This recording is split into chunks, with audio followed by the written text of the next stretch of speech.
Assalamualaikum warahmatullahi wabarakatuh. Alhamdulillahirabbil alamin. Allahumma shalli ala sayyidina Muhammad wa ala ali sayyidina Muhammad. Kali ini saya akan memberikan cara mudah untuk memahami istilah syariat, tarekat, hakikat dan makrifat terkait dengan era modern seperti sekarang ini. Pada video sebelumnya sudah saya posting tentang dalil-dalil, keterangan-keterangan terkait dengan istilah syariat, tarekat, hakikat, dan makrifat. Oleh karena itu, sekarang giliran contohnya dengan cara yang insya Allah mudah dipahami. Karena contoh yang saya sebutkan itu sesuai dengan zaman ini. Jadi, kalau misalkan kita biasanya memahami ilmu syariat, tarekat, hakikat, dan makrifat itu, seringkali kita lihat orang-orang hanya membahas tekstual Al-Quran, As-Sunnah, kitab-kitabnya para wali. Nah, maka saya ajak dengan cara yang berbeda, yang mana tetap sumbernya dari Al-Quran dan As-Sunnah, cuman berupa tanda-tanda kebesaran Allah yang ada di bumi ini. Karena apa? Pengetahuan Allah meliputi segala sesuatu. Meliputi itu maknanya tidak terpisah. Jadi semua ciptaan Allah itu mengandung hikmah, mengandung pengajaran. Maka hal itu terkait firman Allah di dalam Al-Quran pada surat An-Nisa ayat 126, Allah Ta'ala berfirman, dan milik Allah lah apa yang ada di langit dan apa yang ada di bumi, dan pengetahuan Allah meliputi segala sesuatu. Di dalam surat Yusuf ayat 105, Allah Ta'ala berfirman, dan berapa banyak tanda-tanda kebesaran Allah di langit dan di bumi yang mereka lalui, namun mereka berpaling daripadanya. Jadi tanda-tanda kebesaran Allah itu adalah petunjuk supaya kita mentafakuri ciptaan-ciptaannya. Dengan itu kita nantinya akan mengagungkan Allah dengan sebenar-benarnya pengagungan. Nabi Muhammad SAW bersabda terkait hal ini. Kita dilarang untuk membahas zat Allah. Karena apa? Beliau bersabda, kita tidak mungkin bisa memperkira-kirakannya. Namun beliau menganjurkan untuk apa? Merenungkan, mentafakuri ciptaan-ciptaannya.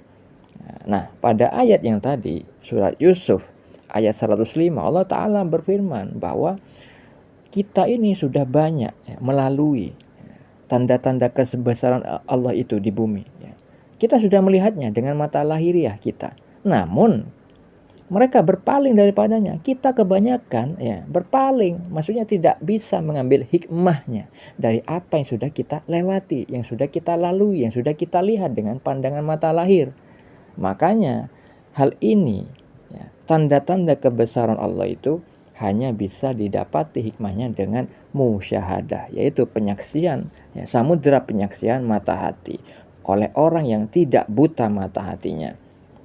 Jadi tidak sembarangan orang bisa memahami hal ini. Maka kalau orang sudah terbuka mata hatinya, maka pasti mengetahui firman Allah yang terdapat di dalam surat Al-Baqarah ayat 115. Allah Ta'ala berfirman, dan milik Allah timur dan barat, kemanapun kamu menghadap, di sanalah wajah Allah. Sungguh Allah maha luas, maha mengetahui.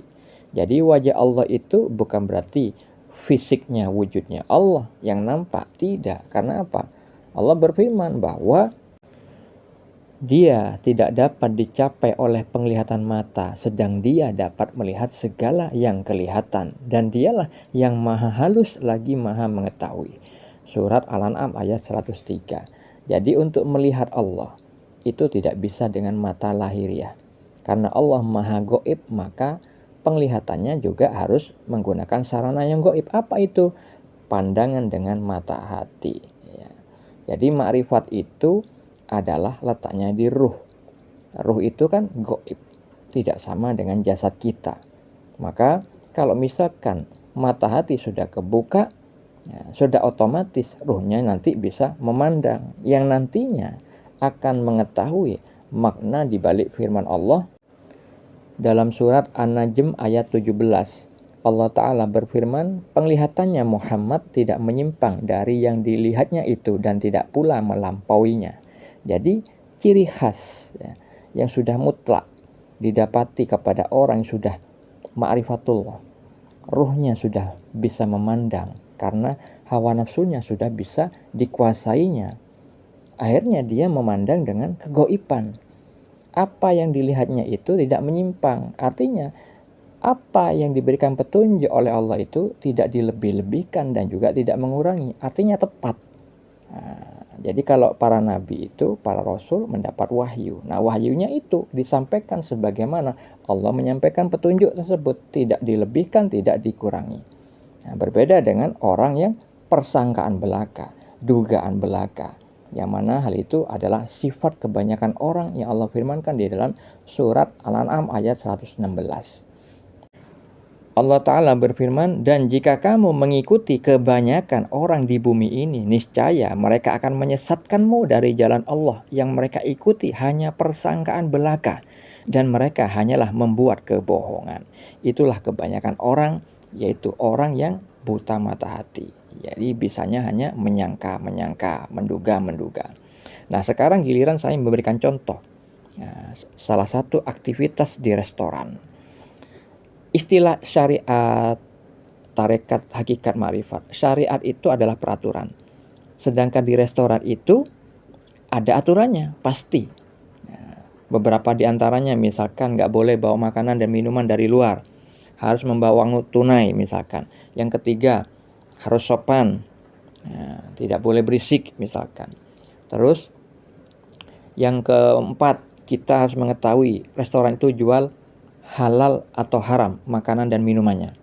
Misalkan itu saja aturannya. Nah, itu perumpamaan dari syariat.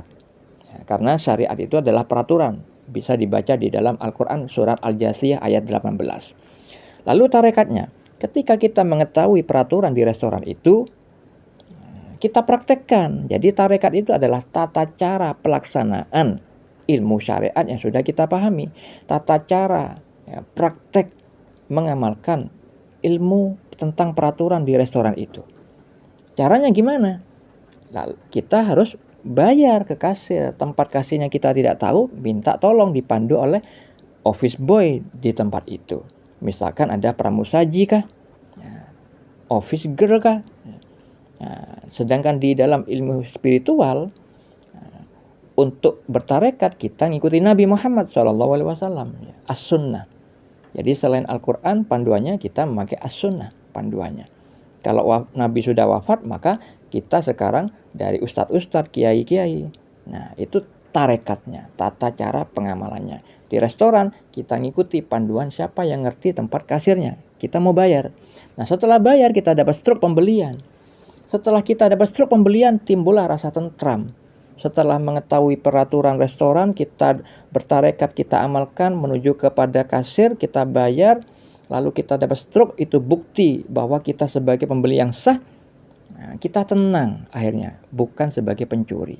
Nah, kita dapat fasilitas tempat duduk, dapat makanan. Nah, jadi ketika kita mendapatkan struk pembelian itu, kita muncul rasa tenang. Begitu juga di dalam spiritual. Setelah kita memahami ilmu syariat dengan benar, mempraktekkan dengan benar, tidak mempersekutukan Allah dalam peribadahan kita, ngikuti anjuran Nabi dan Al-Quran sebagai panduan, maka timbullah hati yang tenang. Nah, kalau misalkan timbul hati tenang, nanti berujung kepada hakikat. Apa itu hakikat? Mendapat fasilitas memahami ilmu tentang kebenaran yang hakiki, yaitu kasyaf maknawi. Jadi ilmu hakikat itu adalah kalimat dari Allah langsung. Seperti hanya yang dikatakan Allah kepada para wali-walinya. Nah, nanti kalimat itu dipahami oleh orang yang musyahadah. Seperti hanya beberapa contoh yang sudah saya posting di channel ini. Jadi hakikat itu adalah amalan hati, zauk, masalah rasa. Dan itu tidak bisa didapati kecuali orang itu sudah musyahadah. Nah ketika kita sudah duduk sebagai pembeli yang sah, itulah kedudukan kita sebagai pembeli di restoran. Nah itu adalah perumpamaan makrifat kita di dalam ilmu spiritual. Makrifat itu adalah kedudukan, makom. Jadi orang makrifatullah adalah orang yang memahami ilmu syariat dengan benar, mempraktekannya dengan cara yang benar, mengikuti panduan Al-Quran dan As-Sunnah, tidak mempersekutukan Allah di dalam peribadatan, sehingga kita mendapatkan kebenaran hakiki dan akhirnya kita disebut ma'rifatullah, orang yang sudah mengenal Allah dengan Allah itu sendiri. Semoga bermanfaat. Assalamualaikum warahmatullahi wabarakatuh.